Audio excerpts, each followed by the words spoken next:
शैतानुर्रजीम बिस्मिल्लाहिर्रहमानिर्रहीम।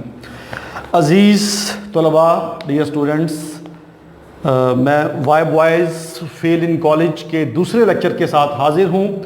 पहले लेक्चर में हमने 2 पैरे कवर कर लिए थे। आज हम तीसरा पैरा शुरू करने जा रहे हैं जिसमें हम बात करेंगे boy who does not try. ऐसा लड़का जो कोशिश नहीं करता। कल हमने जिक्र किया था उसका, the boy who tries his best, जो कोशिश करता है लेकिन अपना टाइम वेस्ट कर देता है मुख्तलिफ किस्म की चीज़ों में। कंसंट्रेशन प्रॉब्लम हमने डिस्कस किया था कि लड़के स्कूल में क्यों नहीं पास होते, कॉलेज में अपने कैरियर को, अपना कैरियर की हद को क्रॉस क्यों नहीं करते, कॉलेज से आगे क्यों नहीं निकल पाते। बात यह है।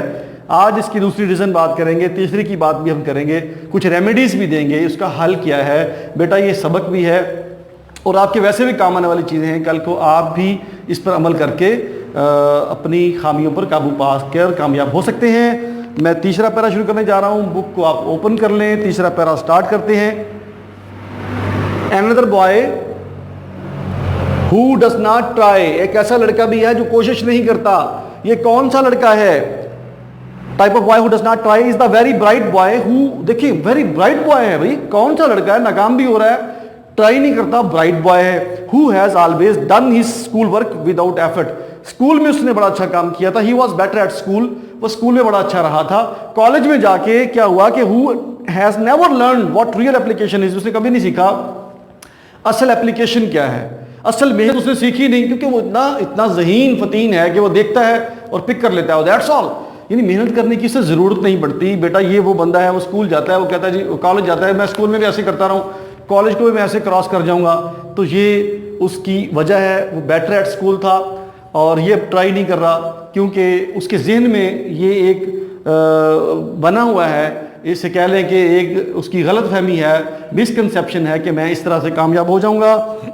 ही supposes that he can float through the college, उसका जहन है कि मैं कॉलेज को भी फ्लोट थ्रू कर जाऊँगा, यानी सक्सेसफुल हो जाऊँगा, कामयाब हो जाऊँगा with as little effort as he did through school, जितना उसने स्कूल में एफर्ट की थी, बल्कि हल्की सी एफर्ट की थी, उस एफर्ट के साथ मैं यहाँ भी कामयाब हो जाऊँगा।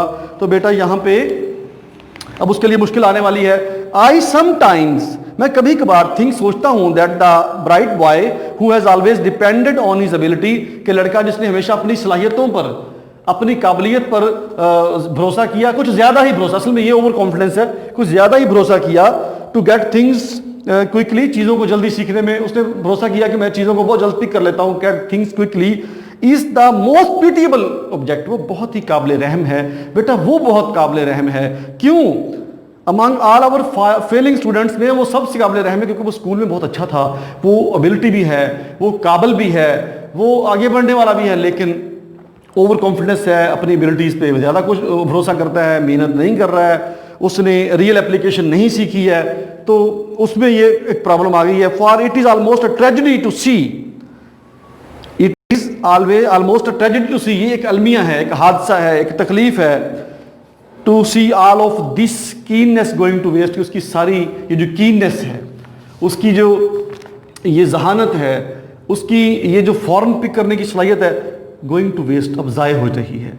एंड टू फील दैट, ये फील करना, the entire opportunity which the college has to offer is passed up, अब कॉलेज ने जो उसे मौका दिया था कामयाब होने का, आगे बढ़ने का, अब ये सारे का सारा ज़ाया होने जा रहा है। Because of too receptive mind, उसका माइंड बहुत रिसेप्टिव है, वो बड़ी जल्दी से चीज़ों को रिसीव कर रहा है, पिक कर रहा है, इसलिए वो बड़ी जल्दी से कॉलेज ने जो मौका दिया उसको सीखने का, बेटा वो ज़ाया होता हुआ नज़र आ रहा होता है। Because of over confidence, because of his past, because he has done good things at school and he is thinking that he can do same things here in college, यही उसकी फेलियर का बायस बनता है। कहता है कि the cure for this sort of thing is again not easy, इसकी जो क्योर है वो easy नहीं है। ये दोबारा बात वो करता है कि बेटा इसका जो क्योर है वो easy नहीं है, तो फिर है क्या? for it involves an entire change of attitude, हाल बेटा दिया इसका इंटायर चेंज ऑफ एटीट्यूड है, उस लड़के की आदत में मुकम्मल चेंज ऑफ एटीट्यूड आना चाहिए, उसकी आदत का बदलना बहुत ज़रूरी है। और दूसरी बात, and forming of complete new set of habits, new set of habits, मैंने रेमेडीज दी हैं कि इंटायर चेंज ऑफ एटीट्यूड होना चाहिए, और न्यू सेट ऑफ हैबिट्स, उसे अपनी नई आदत को डेवलप करना होगा। फ़र्ज़ किया उसकी मेहनत की आदत नहीं है तो मेहनत की आदत डालना होगी। एक चीज़ जब बंदा, मैं बाद में बताऊंगा आपको कि किसी इस तरह की आदत को बदलते कैसे हैं। आल कहता है कि no one can do this but the boy himself, कोई और नहीं कर सकता, ये लड़का खुद कर सकता है। All that the rest of us can do is two point out what is the matter, हम सिर्फ पॉइंट आउट कर सकते हैं कि मैटर क्या है, मसला क्या है। उम्मीद है ये पॉइंट आपका क्लियर हो गया होगा कि लड़का जो ट्राई नहीं करता, स्कूल में बहुत अच्छा था, एबिलिटी से भरोसा करता है, चीज़ों को बहुत जल्दी करता है, लेकिन कॉलेज का सारा जो उसको अपॉर्चुनिटी मिली, मौका मिला, वो ज़ाया हो रहा है, वो ज़ाया हो गया है। क्यों? क्योंकि ओवर कॉन्फिडेंस है, बच्चा ओवर कॉन्फिडेंस है और वो उसी डगर पे चल रहा है जो पहले उसकी जो स्कूल में था, अब थोड़ा सा मुश्किल आ गया है, वक्त मरहला मुश्किल आ गया है बेटा। अब उसका हल बयान किया कि आदत को चेंज करे, इंटायर जो उसकी पूरी चेंज ऑफ एटीट्यूड करे। और इसके बाद अगला पैरा मैं शुरू करने जा रहा हूँ। पहला पैरा, ये जो तीसरा पैरा ख़त्म हो गया है, अगला पैरा बेटा तवज्जो से ज़रा इससे सुनिएगा, मैं इसको पूरी डिटेल से आपको समझाऊंगा। उसमें मैं फिजिकल एंड मेंटल हेल्थ की बात करूंगा ताकि आपके जहन में क्लियर हो जाए कि अगला प्रॉब्लम क्या है, लोगों के फेल होने की वजूहात क्या हैं। ये आपके बहुत काम आने वाली चीज़ें हैं, क्योंकि आप कल आपके पास स्टूडेंट्स आ सकते हैं, आप मेरी जगह पे हो सकते हैं, आपके अपने बच्चे हो सकते हैं, आपके इर्द गिर्द कोई आपके छोटे बहन भाई हो सकते हैं, आपको समझाना पड़ सकता है। तो देखिए, question of health, both physical and mental health, physical जिस्मानी और मेंटल हेल्थ जो है is always one of the reason for failure. ये फेलियर की बहुत बड़ी रीजंस हैं और नाकामी की बहुत बड़ी रीज़न क्या है? फिजिकल जिस्मानी और मेंटल ज़हनी हेल्थ जो है, ये बहुत बड़ी नाकामी की रीज़न है। Is always one of the reason for failure, ये आपकी फेलियर की, स्टूडेंट्स के फेलियर की वजह बनती है। If N adequate health service is available in the college, अगर कॉलेज में हेल्थ सर्विस मौजूद है, कॉलेज में हेल्थ सर्विस है, डॉक्टर मौजूद हैं, और and if proper cooperation exist between the teaching staff and the doctor, देखिए मैंने लिखा है कि उसकी पूरा एकेडमिक वर्क उसका होता है, कॉलेज डॉक्टर और टीचिंग स्टाफ के दरमियान उसका उनके कोऑर्डिनेशन हो, तो क्या होगा? Immense number of failure can be avoided. बहुत सारी तादाद जो है फेलियर की, नाकाम स्टूडेंट्स की बहुत बड़ी तादाद को हम कैटर कर सकते हैं, उनको हम कम कर सकते हैं, बहुत बड़ी तादाद को फेल होने से बचा सकते हैं। And what is just as important, जो बहुत अहम बात है कि reason for inability to do satisfactory college work can be clearly understood by the boy. अब क्या होगा कि जो उसकी इनएबिलिटी थी, काम ना करने की वजूहात, उसको बड़ी आसानी से लड़के को भी समझ आ जाएगी, बॉय को भी समझ आ जाएगी, और हिज पेरेंट्स, उसके वालिदैन को भी समझ आ जाएगी, and the college authorities, college के जो अरबाब इख्तियार हैं, जो कॉलेज के असातिज़ा हैं, कॉलेज की जो अथॉरिटीज़ हैं, उनको भी समझ आ जाएगी। बस तीन लोगों को देखिए इससे आसानी होगी अगर आप उसको डायग्नोज करें, कॉलेज का डॉक्टर और टीचिंग स्टाफ में कोऑर्डिनेशन हो, अगर बेहतर कोऑर्डिनेशन हो, डायग्नोज किया जाए, तो लड़के को समझ आ जाएगी नाकामी की वजह, उसके पेरेंट्स को भी समझ आ जाएगी, और साथ साथ कॉलेज की जो अथॉरिटीज़ हैं उनको भी बेटा इसकी समझ आ जाएगी। तो उम्मीद है ये पॉइंट भी आप समझ गए होंगे। In the case of poor academic work, जब पुअर एकेडमिक वर्क होता है, क्योंकि जब बंदा बीमार होता है, सेहत ठीक नहीं होती, आप कभी आप 2 रातें जाकर गुजारेंगे, तो होता क्या है, आपसे सही काम कर नहीं पाते, कोई काम भी आप सही नहीं कर पाते, पुअर एकेडमिक वर्क होता है। Reason for which is not apparent, जिसकी रीजन पता ही नहीं है, जिसकी रीजन वाज़ेह नहीं है। इट इज माई कस्टम, मेरी ये रीत रवायत रही है, साहब मजमून कह रहा है, हॉबर्ट ई हॉक्स कहता है, मेरी ये राय रही है, मेरा ये कस्टम, ये रीत रवायत रही है, always to ask the student to undergo a thorough physical examination. मैं स्टूडेंट से कहता हूं बेटा आप थारो फिजिकल एग्जामिनेशन करवाएं, यानी मुकम्मल तौर पे, थारो नहीं होता, मुकम्मल तौर पे आप मुकम्मल तौर पे अपना फिजिकल जिस्मानी मुआयना करवाएं। It is surprising to find out, ये बड़ा सरप्राइजिंग होगा फाइंड आउट करना, how large a percentage of such cases, कि कितनी बड़ी तादाद में the university physician find indicate reason for difficulty. कहता है कि कितनी बड़ी तादाद में जो यूनिवर्सिटी का फिजिशियन होता है वो इस इनएबिलिटी की रीज़न को फाइंड कर लेता है, वो इस डिफ़िकल्टी को फाइंड कर लेता है। ये बहुत सारी तादाद में लोग स्टूडेंट निकलते हैं कि इनकी रीजंस क्या हैं। कुछ लोगों के साइकोलॉजिकल प्रॉब्लम होते हैं, घरों के प्रॉब्लम्स होते हैं, और पेरेंट्स बाज़ औक़ात अच्छी, हमारे माशरे में देखा आपस में लड़ाई झगड़े होते हैं, बाज़ औक़ात कोई मेडिकल इश्यूज़ होते हैं, उनको साथ लेके चलते हैं, वो ठीक नहीं होता, बच्चा सही तरह सो नहीं पाता, सही तरह से खा नहीं पाता, मैं आगे डिस्कस करूँगा, और प्रॉब्लम होते हैं, फिर पढ़ भी सही तरह से नहीं पाता, तो दबे हुए बच्चे होते हैं ऐसे। कहते हैं कि इट इज़ सरप्राइजिंग, ये बात हमारी हो गई है। ट्यूबरक्लोसिस ये तपदिक होती है, ट्यूबरक्लोसिस मैंने लिखा हुआ है, तपदिक होती है। बैड टॉन्सिल्स, ये गदूद बड़े होते हैं, बैड टॉन्सिल्स मैंने लिखा है फिजिकल में जो प्रॉब्लम्स आते हैं। स्लीपिंग सिकनेस है, मैंने लिखा है स्लीपिंग सिकनेस होती है बेटा। और पुअर डाइजेशन, अगर ये मैं वाज़ेह कर दूं, मैंने इधर लिखा हुआ है, अगर पुअर डाइजेशन होता है, अगर मतलब हाजमा नहीं होता ठीक, हाजमा ठीक नहीं है, ट्यूबरक्लोसिस है, बैड टॉन्सिल्स हैं, स्लीपिंग सिकनेस है, और बहुत सारी प्रॉब्लम्स होती हैं। आप आजकल जैसे रुझान बढ़ रहा है, हम ज़्यादातर बच्चे, आप गौर करेंगे, हो सकता है छुप के वो मोबाइल पे लगा हुआ हो, सारी रात वो गेम खेलता हो, उसकी नींद पूरी नहीं हो रही होती, बाज़ का उसका स्लीपिंग सिकनेस से हो जाती है, बाज़ का उसका इसी से मैदा भी ख़राब हो जाता है। तो कैसे वो अपनी पढ़ाई पर तवज्जो दे पाएगा? उसका दिल नहीं करता, उसका मन नहीं लगता उसमें, उसका इंटरेस्ट वो शो नहीं कर रहा होता। तो ट्यूबरक्लोसिस, बैड टॉन्सिल्स और sleeping sickness, poor digestion, various forms of mental and nervous difficulty have been brought to light by the doctor during the past few months.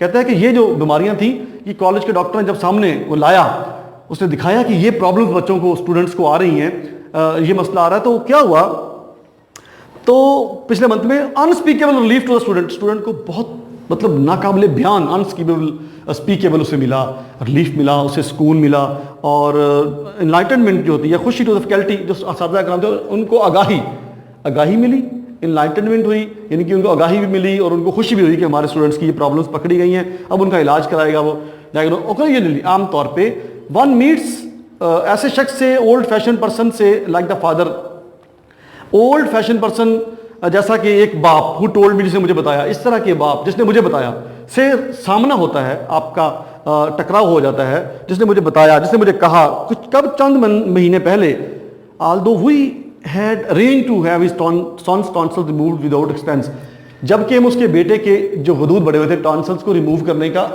Arrange कर चुके थे कि बगैर पैसे के उसके बेटे के टॉन्सल्स रिमूव करेंगे, उस बाप ने मुझे बताया कि वो तो हमें ऐसा करने नहीं देगा, he would not consent to the operation की इजाजत नहीं देगा। इस तरह के बाप से अक्सर सामना हो जाता है आपका। ही असर्टेड, उसने कहा, जोर दिया, Allah put two tonsils in his son's throat for some good purpose. उसने कहा कि अल्लाह ने मेरे बेटे के गले में जो टॉन्सल्स हैं किसी वजह से रखे होंगे, तो मैं इनको रिमूव करने की इजाजत नहीं दूंगा। And that he would not stand for this removal, stand for यानी इजाजत नहीं देगा, वो इसकी इजाजत नहीं देगा रिमूव करने की। आप दावा करें कि ये इग्नोरेंस है, ये बेटा जाहलियत है, ये मैं कहता हूँ कि इन वजूहात से भी बच्चे वहीं के वहीं रह जाते हैं। प्रॉब्लम होती है, वालदैन जो होते हैं, ज़्यादा प्रॉब्लम वालदैन ही क्रिएट करते हैं, मेरा ख्याल है।